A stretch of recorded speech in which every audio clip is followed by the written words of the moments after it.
بسم الله الرحمن الرحيم. رسول اللہ صلی اللہ علیہ وسلم کا ارشاد ہے، قیامت کے دن کچھ لوگ موتیوں کے منبر پر، جبکہ اللہ کی مخلوق پریشان ہے، زمین تانبے کی، سورج ہوا نیزے پر، اللہ کی رحمت کے سائے کے علاوہ کوئی سایہ نہیں۔ کچھ لوگ موتیوں کے منبر پر، نہ انبیاء ہوں گے، نہ صدیق ہوں گے، نہ شہداء ہوں گے۔ ایک دیہاتی نے درمیان میں کھڑے ہو کر پوچھا، حضور کون لوگ ہمیں بتلا دیجیے تاکہ ہم ان کو پہچان لیں۔ فرمایا، مختلف قبیلوں کے، مختلف خاندانوں کے لوگ صرف اللہ کی نسبت پر اکٹھا ہوں۔ یہ اس دن یہ نسبت کام آئے گی جب اللہ کی رحمت کے سائے کے علاوہ کوئی سائے۔ اور بزرگوں، آدمی کی نسبت بدل جانے سے چیز کی قیمت بھی بدل جائے۔ ایک آدمی پونا میں آیا ہے کاروبار کے لیے، کہاں آئے گا کہاں جائے گا کوئی نہیں پوچھ۔ جب ایک جماعت اللہ کی نسبت پر آتی ہے، لوگ فکر مند ہو جاتے ہیں، بھائی جماعت آئی، کیا کرنا ہے، کہاں کام لینا، کہاں بھیجنا، کیسی جماعت ہے، کیا کھلانا، آدمی فکر مند ہو جاتا۔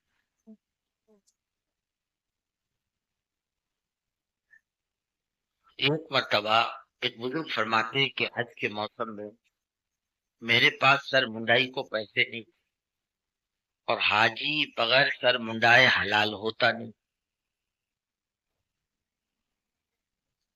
میں ایک حجام کے پاس گیا، وہ کسی رئیس کی حجامت بنا رہا تھا۔ میں نے کہا، بھائی اللہ کے واسطے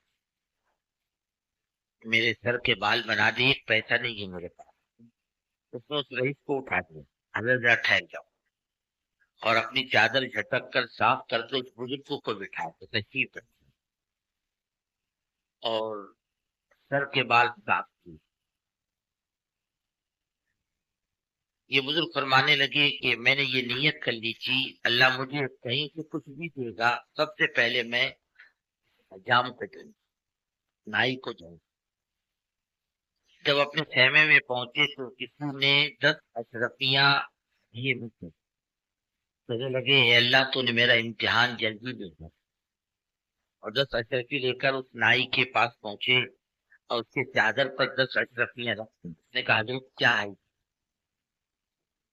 کہنے لگے کہ میں نے نیت کی،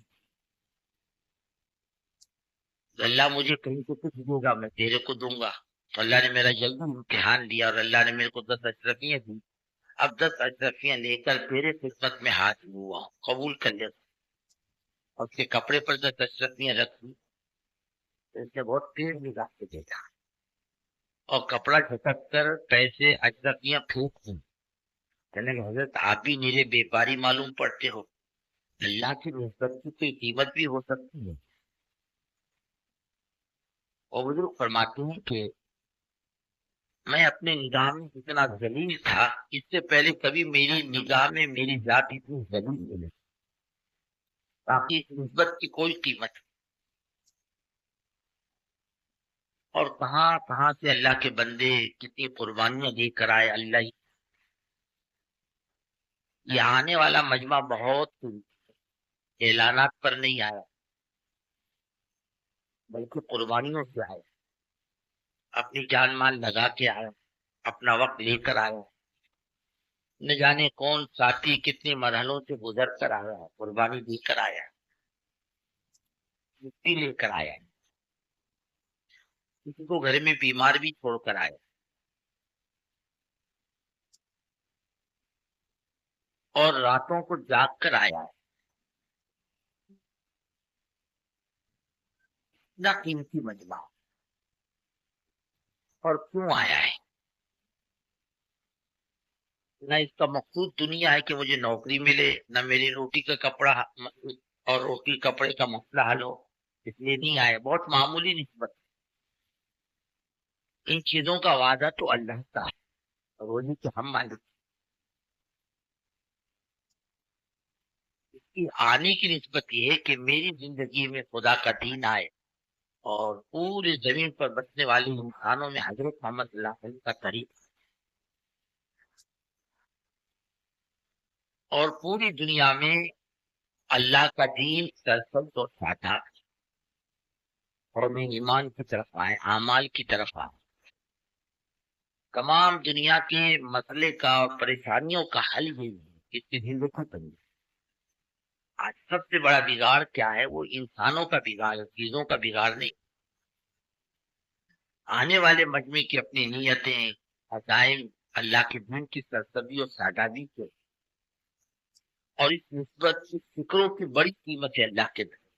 حدیث پاک میں آتا ہے ایک آدمی تھوڑی سی دیر بیٹھ کر فکر کر لے اللہ کے دین کے بارے میں، اللہ میں کیا تیرا دین دنیا میں کیسے سرسبز اور شاداب ہو، تھوڑی سی دیر فکر کر لے تو 70 سال کی نفل عبادتوں سے زیادہ پھر۔ ہم لوگ ایک مرتبہ جنوب کے سفر میں تھے، یہ محراب قافلے کے امیر تھے، ہمارے نظام الدین کے پرانے بزرگوں میں ہیں۔